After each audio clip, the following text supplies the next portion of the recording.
But I think one of the reasons why these people have this deep-seated anger and resentment is there's a bunch of people out there that have these lives that are deeply unsatisfying, because I think there are so many people that are working all day long doing something that is deeply unsatisfying and almost painful. Yeah, it's soul killing. Soul killing. Yeah. They're stuck in traffic all day, and then they're stuck in a cubicle after that. They relish the time to take a in the bathroom and look at their phone. I mean, they literally do that. That's a highlight of someone's day. They get in traffic on the way home. They get home after that, they're watching television, and they're You ever notice that some people seem to want to hang on to stuff that is bothering them? They're forever talking about it. They don't want to let it go. They've had a failure at something and it's grown. They can't get over it. They just can't get over it. Or somebody said something nasty to them. They don't want to let it go. Do you know what we should do? We should ask ourselves, everything that happens, is this serving you? Is this serving you? And if it's not serving you, get rid of it. You don't want anything in your life that's not serving you, that's not causing you to grow, that's not adding to the quality of your life. I don't care what it is. You will find some people, they just hold on to bad stuff. They hold on to problems. They don't want to seem to let it go. And that adds more problems. Whatever you focus on grows. The only thing that can grow is the thing you give energy to. Why would you hold on to anything that's not serving you? How bad does it have to get? I mean, to what denominator, to what lowest level do you have to reach before people really make up their mind to change? My message is, why wait? I mean, when you're feeling so altered emotionally, you feel so bad, that's the moment you could actually see yourself for the first time, because you're not answering your cell phone, you're not responding to all your texts, you're not watching TV, you're not going out to dinners, you're not calling people back. Something's altered in you, and you're starting to become self-aware, right? I dare you to analyze yourself first, your company first, your character, your behavior, your work ethics. I dare you to analyze it and see if there's any change you can make. See, you cannot manage time, but you can manage activity. You can manage your activities. Make certain that what you're doing really makes a difference.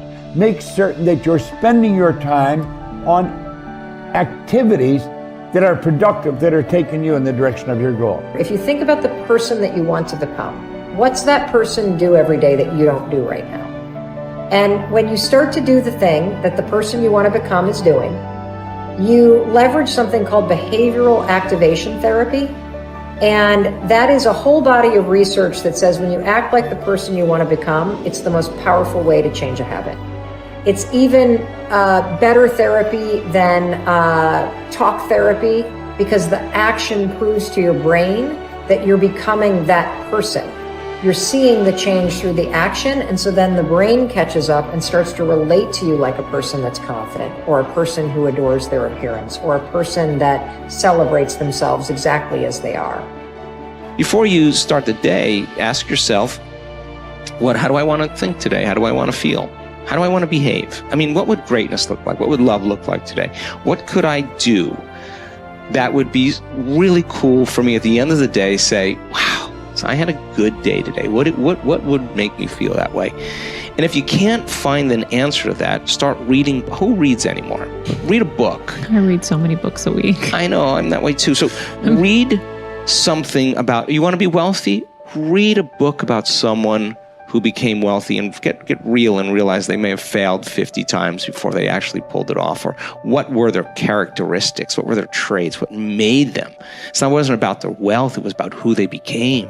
That's the key, right? So fill your brain with a little knowledge, and then just start asking yourself, what's the greatest expression of myself that I can be today? And rehearse it. Rehearse how you're going to be. And then if it leads to a different choice, that's the unknown. Mm-hmm. And just know that it's not going to be predictable. It's going to be a little uncomfortable. That's where the magic happens. If you can stay relaxed and awake in the unknown, things get pretty exciting. When you're back to the known, you're back to the familiar. Don't expect anything to change in your life. And if you say it's that person or that circumstance, you defaulted and went back to the program of the victim, allowing your outer environment controlling your thoughts and feelings. If you truly do this well, This is what I discovered.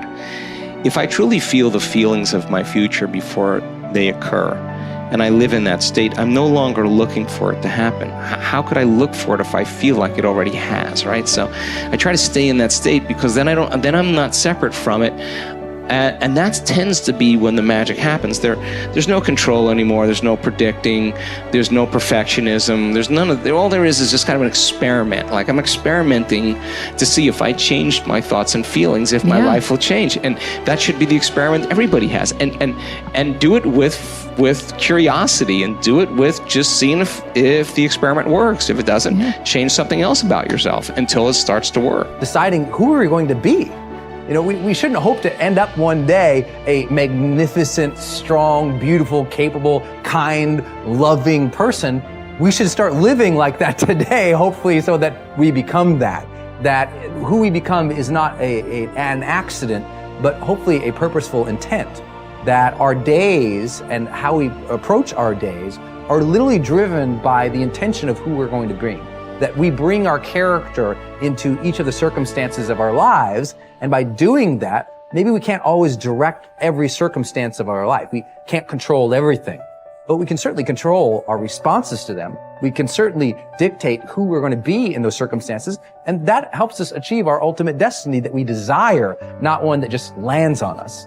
I think the other thing that really comes to people's into their power is when they really discover that, you know, each of our days is something that we can also design. Not just design who you're going to be. How are you going to design your day? What's this day going to be about? What's going to get your attention? What's going to get your focus? And what should not be getting your focus is just your inbox, or just what I call browser blackout, clicking around on all these blue links or images, or swiping here and swiping there, and then losing 4 or 5 hours of your day. Because what ends up happening for so many people is they lose 2 or 3 hours to distraction each day, maybe 4 hours of distraction of television a day.